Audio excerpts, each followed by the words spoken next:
Hello मेरे प्यार दोस्तों, कॉस्ट सेंटर की इस अनोखी वीडियो में आपका स्वागत है। दोस्तों, इस वीडियो में मैं आप लोगों को कॉस्ट सेंटर की ब्रीफ नॉलेज दूंगा। आप लोग इस कॉन्सेप्ट को अच्छे से समझ पाएंगे इस वीडियो के अंदर। बट इस वीडियो को आपको अंत तक क्यों देखना है, इसके लिए मैं आप लोग को एक स्टोरी इसमें सुनाऊंगा, तभी आप लोग इस वीडियो को आगे वॉच करना। और अगर आपको ये स्टोरी समझ में आए तो इसको वॉच करना, अदरवाइज इस वीडियो को स्किप कर सकते हैं आप लोग। चलिए शुरू करते हैं वीडियो को। आइए देखते हैं कॉस्ट सेंटर का कॉन्सेप्ट। चलिए चेक करते हैं इनकी कन्वर्सेशन के बारे में। सबसे पहले जो चौल का ओनर है उनका नाम शुक्ला जी है, और जो चौल सेक्रेटरी जो हैं हमारे सेक्रेटरी साहब, इनका नाम मिश्रा जी है। तो मिश्रा जी कहते हैं, अरे आप यहाँ कैसे? शुक्ला जी बोलते हैं, रेंट के लिए बोलना था, लमसम चाहिए था इस बार अमाउंट मुझे। उसके कहते हैं, ठीक है मैं आपको पैसे दे दूंगा, आप फिक्र ना करिए। तो उन्होंने कहा, धन्यवाद। मिस्टर मिश्रा जी ये जाएंगे कन्वर्सेशन करने अपने चौल के सारे पर्सन से, जो भी टेनेंट्स हैं, किराएदार हैं, उनसे कन्वर्सेशन करने जाएंगे कि ओनर ने हमसे ये बात कही है और उसके बिहाफ पर उनसे पेमेंट कलेक्ट करेंगे। सेक्रेटरी हैं वो अपने टेनेंट्स के पास आ चुके हैं, जो फर्स्ट फ्लोर और सेकंड फ्लोर के ओनर्स हैं। अभी फ़िलहाल इन दोनों टेनेंट्स से ही बात कर रहे हैं और इनसे कहते हैं, चौल के ओनर ने पेमेंट डिमांड करी है। तो उन्होंने बोला, ठीक है मेरी पेमेंट 6,000 रुपये है। और सेकंड फ्लोर के ओनर ने बोला कि ठीक है मेरी पेमेंट 5,000 रुपीज़ है। तो ये लो, हम आपको एक कंबाइंड चेक दे देते हैं। और ये है वो कंबाइंड चेक का, एक ओनर को 11,000 रुपये का चेक इन्होंने थमा दिया। तो सेक्रेटरी को इन्होंने 11,000 रुपये का चेक दे दिया। अब सेक्रेटरी क्या करेगा, इस चेक को ले जाकर ओनर को जमा करा देगा। अब सवाल यहाँ आता है कि ओनर इस चेक का कैलकुलेशन या वैल्यूएशन अकाउंटेंट से कैसे करवाएगा। तो सबसे पहले ओनर क्या करता है, ये चेक अकाउंटेंट को देता है और अकाउंटेंट से बोलता है कि जो रिकॉर्डिंग है फर्स्ट फ्लोर की और सेकंड फ्लोर की, ये आप सेपरेट कीजिए। तो चलिए देखते हैं क्या कन्वर्सेशन होती है अकाउंटेंट के बीच में, इस वीडियो में आगे देखते हैं। देखिए यहाँ पर एक अकाउंट का ट्रेनी है और सामने अकाउंटेंट बैठा हुआ है। अब उसका ट्रेनी है, उसके पास ये रेंट का चेक आता है और वो बोलता है, सर रेंट की पेमेंट आ गई है, टोटल 11,000 रुपये। तो बोलता है, बॉस ने बोला है इसे रिकॉर्ड कर लो। तो जो अकाउंटेंट है वो ये कहता है कि सोचते हुए बोलता है कि रेंट मैं तो कर लूँगा, लेकिन मैं rent account debit to cash करूँगा, क्योंकि जनरल एंट्री तो यही कहती है। लेकिन ट्रेनी बोलता है, सर बॉस ने बोला है फ्लोर वाइज रिकॉर्ड करो। तो जो हमारा अकाउंटेंट है, क्योंकि वो बहुत ज़्यादा दिमाग वाला पर्सन है आपके जैसा, तो वो कहता है हो जाएगा। पर ट्रेनी को ये बात समझ नहीं आती। तो ट्रेनी पूछता है कि सर ये कैसे होगा। तो अकाउंटेंट बोलता है, देखिए कॉस्ट सेंटर से होगा, क्योंकि उसमें ही कॉस्ट एलोकेशन का कॉन्सेप्ट होता है, जिसमें आप कॉस्ट को कैटेगरी वाइज रिकॉर्ड कर सकते हैं। लेकिन एंट्री वही होती है जो नॉर्मल केस में होती है। तो तुम्हें घबराने की कोई भी ज़रूरत नहीं है, मैं इसे रिकॉर्ड कर लूँगा। तो ट्रेनी बोलता है, सर मुझे भी ये कॉन्सेप्ट सिखाइए ना। तो अकाउंटेंट बोलता है, तो चलो तुम्हें सिखाते हैं। अब इस कॉन्सेप्ट को समझने के लिए आपको एक ब्रीफ नॉलेज देता हूँ और एक ओवरव्यू बताता हूँ क्या है कॉस्ट सेंटर। दोस्तों चलिए देखते हैं। कॉस्ट सेंटर 3 पार्ट में बटा हुआ है, लोकेशन, पर्सन और आइटम ऑफ इक्विपमेंट। जैसा कि इस केस में बात करें तो हमारा जो केस था वो लोकेशन के ऊपर डिपेंड था। ये तीनों के कॉम्बिनेशन से अगर आपका पर्पस कॉस्ट को कंट्रोल करना और कॉस्ट को असरटेन करना होता है, तो इसी को हम लोग कॉस्ट सेंटर कहते हैं। यानी कॉस्ट सेंटर वेरिएट करता है लोकेशन, पर्सन और आइटम ऑफ इक्विपमेंट पर, या इन सबके कॉम्बिनेशन से, जिसका पर्पस होता है सिर्फ और सिर्फ एक, कॉस्ट को असरटेन करना और कॉस्ट को कंट्रोल करना। अब इसके अंदर कॉस्ट का एलोकेशन भी होता है। तो दोस्तों उस एलोकेशन को हम लोग कैसे करेंगे, चलिए हम लोग चेक करते हैं इसे बिजी अकाउंटिंग सॉफ्टवेयर से, और आपको सिखाते हैं कि ये कैसे होगा। दोस्तों चलिए, हम लोगों ने बिजी में एक कंपनी क्रिएट कर ली है, that's name called cost centre.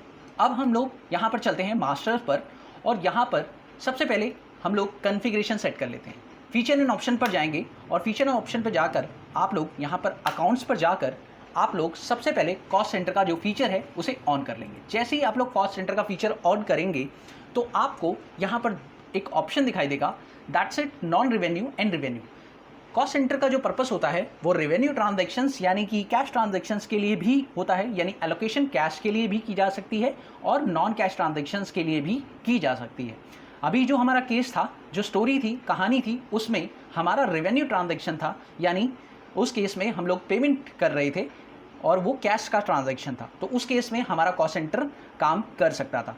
उन्होंने ये बोला था, खास बात अगर आप उस वीडियो में देख पा रहे थे तो उसमें उन्होंने एक खास बात बोली थी कि जो हमें खर्चे को एलोकेट करना है वो फ्लोर वाइज एलोकेट करना है, लेकिन अकाउंटेंट का कहना ये था कि जो एंट्री होगी वो rent account debit to cash होगी।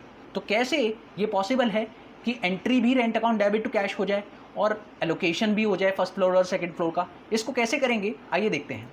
तो इसे ओके करते हैं और सेव करते हैं। हम लोगों ने सेव कर दिया इसको। अब चलते हैं उस एंट्री को करेंगे कैसे। सबसे पहले हम लोग चलेंगे ट्रांजैक्शन पर और हमें करनी है सिर्फ पेमेंट की ट्रांजैक्शन। चलते हैं पेमेंट की ट्रांजैक्शन पर और ऐड करेंगे सिंपल सा कॉन्सेप्ट। हम यहाँ पर तारीख बताएंगे और तारीख बताने के बाद हम लोग यहाँ पर बताएंगे कि हम क्या खर्च कर रहे हैं, यानी हमारे पास जो खर्चा है उसका नाम है रेंट। फर्स्ट केस में जो हमने केस स्टडी किया उस केस में हमारे खर्चे का नाम रेंट है, तो हम यहाँ पर रेंट का लेजर देखेंगे। अगर बना हुआ है तो ठीक है, नहीं बना हुआ तो हम लोग F3 से क्रिएट कर लेंगे। F3 से हम लोगों ने रेंट अकाउंट क्रिएट कर लिया। अब जैसे ही हम लोगों ने रेंट अकाउंट क्रिएट किया तो इसने मुझसे पूछा कि ये किस ग्रुप का है, तो मैंने कहा ये एक्सपेंस ग्रुप का है और ये इनडायरेक्ट एक्सपेंस है। अब जैसे ही इनडायरेक्ट एक्सपेंस लिया तो यहाँ पर इन्होंने हमसे पूछा क्या आप इसका कॉस्ट सेंटर एलोकेट करना चाहते हो? यस, हम इसका कॉस्ट सेंटर एलोकेट करना चाहते हैं क्योंकि जो रेंट आया है वो 2 फ्लोर से आया हुआ है, इसलिए इसे यस करना है। यस करते ही आपको और कोई डिटेल्स अगर इसमें फिल करनी है तो आप फिल करिए, जैसे जीएसटी का ऑप्शन इसमें ऑन करना है तो ऑन करिए, अदरवाइज आप इसे F2 से एक्सेप्ट करके ख़त्म कर सकते हैं। तो सीधी सी बात है, हम लोगों ने रेंट अकाउंट बना लिया है। अब ये बताना है कि जो टोटल अमाउंट हमारे पास आया था वो कितना था। तो आपको ये पता होगा, वीडियो में हम लोगों ने स्टोरी के अंदर देखा था कि हमारा जो टोटल अमाउंट था वो 11,000 रुपये का था। अब आप देखिए 11,000 रुपये का टोटल अमाउंट था, आपने वो पेमेंट कैश में करी थी, ठीक है। जैसे ही आप ये करेंगे उसके बाद आपको प्रेस करना है F2, उसके बाद अगेन आपको F2 प्रेस करना है। कैश में नेगेटिव बैलेंस है क्योंकि एक नई कंपनी है, इसमें कोई भी बैलेंस अभी नहीं दिख रहा है, इसलिए नेगेटिव बैलेंस शो कर रहा है। यस करिए। यस करने के बाद जैसे ही आप लोग यस करेंगे आपके सामने एक स्क्रीन अपीयर होगी जिसमें कॉस्ट सेंटर को एलोकेट करने के लिए पूछेगा। तो हम लोग को पता है कि रेंट को 2 पार्ट में एलोकेट करना है, first floor and second floor. तो हम लोग यहाँ पर F3 से क्रिएट करेंगे। क्या क्रिएट करेंगे? कॉस्ट सेंटर का मास्टर। तो कॉस्ट सेंटर का मास्टर हमारा रहेगा फर्स्ट फ्लोर और इसका कोई पेरेंट ग्रुप है यानी कोई अदर ग्रुप है, सब ग्रुप कह सकते हैं। अगर कोई अदर ग्रुप है तो उसे बताइए, अदरवाइज नहीं बताने की ज़रूरत है, जनरल ले लीजिए। सेम कोई ओपनिंग बैलेंस कॉस्ट सेंटर का आपके पास है तो वो भी लिखिए, अदरवाइज नहीं लिखने की ज़रूरत है। चलिए सेव कर देते हैं। सेव करते ही आप देख सकते हैं फर्स्ट फ्लोर का एलोकेशन अमाउंट यहाँ पे दिखा रहा है। तो फर्स्ट फ्लोर जो व्यक्ति था, फर्स्ट फ्लोर का जो टेनेंट था, किराएदार था, उस व्यक्ति ने जो अमाउंट बोला था वो ये कहा था कि मेरा जो अमाउंट है वो 6,000 रुपीज़ है, ठीक है। उसके बाद हम बात करते हैं सेकंड फ्लोर वाले व्यक्ति की। तो सेकंड फ्लोर वाले व्यक्ति ने कहा था, तो उसके लिए भी हम लोग कॉस्ट सेंटर का एलोकेशन बना लेते हैं कि जो सेकंड फ्लोर है वो कैसे होगा। ये हमने सेकंड फ्लोर के लिए भी बना लिया, तो उसने ऑटोमेटिकली एलोकेट कर दिया 6,000 एंड 5,000, देख सकते हैं आप लोग। अब ओके प्रेस करिए और इस वाउचर को सेव कर दीजिए। अब इसकी रिपोर्ट चेक करना बहुत ज़रूरी है क्योंकि ये कैसे दिखाई देगा हम लोग को ये चेक करना है। देखिए कॉस्ट सेंटर की रिपोर्ट यहाँ पर आपको दिखाई देगी, डिस्प्ले में आप ले जाएंगे और यहाँ पर आप लोग को कॉस्ट सेंटर रिपोर्ट में जाना है और कॉस्ट सेंटर के लेजर वाइज समरी देखना चाहते हैं, कॉस्ट सेंटर का ट्रायल समरी देखना चाहते हैं, या स्टैंडर्ड या कॉलम फॉर्मेट देखना चाहते हैं, जिस भी फॉर्मेट में आप लोग देखना चाहते हैं आप लोग देख सकते हैं।